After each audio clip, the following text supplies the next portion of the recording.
punching on by the side of the road while idiot motorbike riders taunt police. Particularly violent. They think they've got the God-given right to do what they like. Hot heads, high speeds and low IQs. They're just idiots, there's no other way to describe them. Hoons turning our roads into their playgrounds.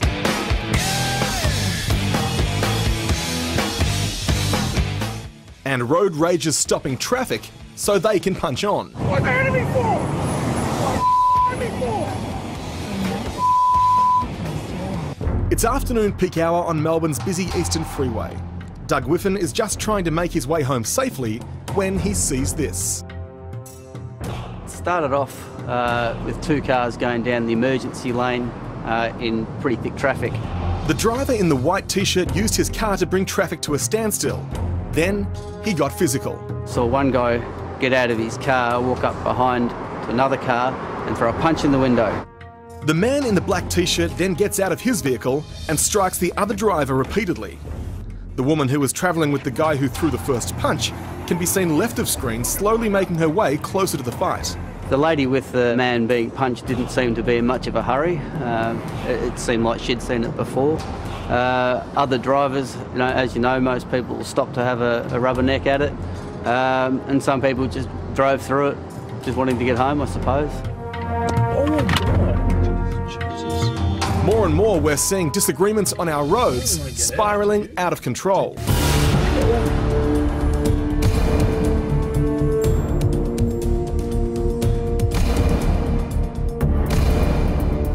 Doug has his theory as to why things are getting worse out there.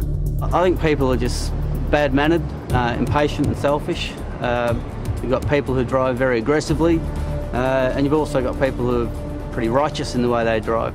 That's a theory supported by clinical psychologist Sally Ann McCormack. I think we are becoming more selfish and self-focused. We tend to want everything now, and it's about me.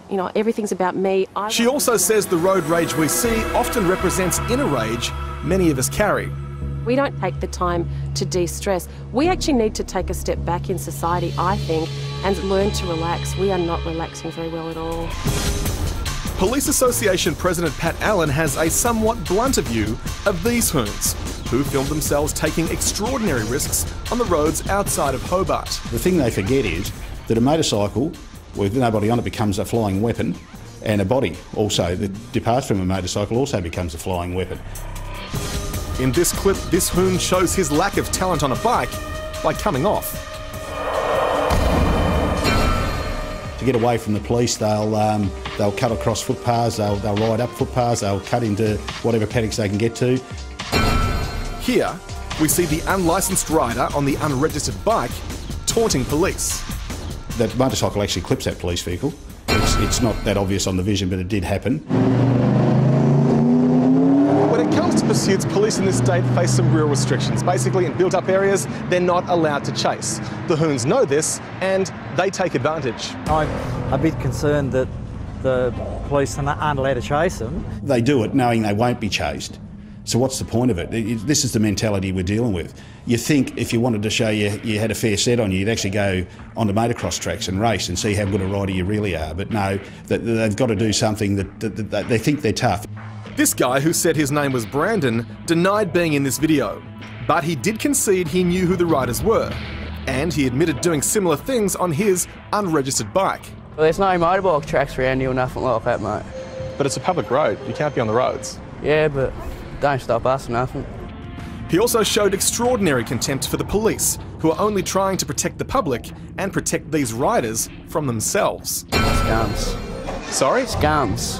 Why are they scums? They're scums. Why haven't they built a track around here yet? Well, the cops have to build a track for you. The council. They tell us to get onto the council, we get onto the council, and they say get onto the police. Why are they scum? Because they are, mate. Can you give me a reason why? Because what else they don't help us out, do they? Well, they're trying to keep the road safe, mate. Yeah, well, that's them. I don't know why they call us scum. They're the ones that are riding around like lunatics and doing the dangerous acts. Back in Melbourne, police are still looking for the two men involved in this altercation. While down in Tassie, so far, 2 bikes have been seized and police are continuing to investigate. You just have no concept or care of what they can do to other people or do to themselves. It ends in tears. They think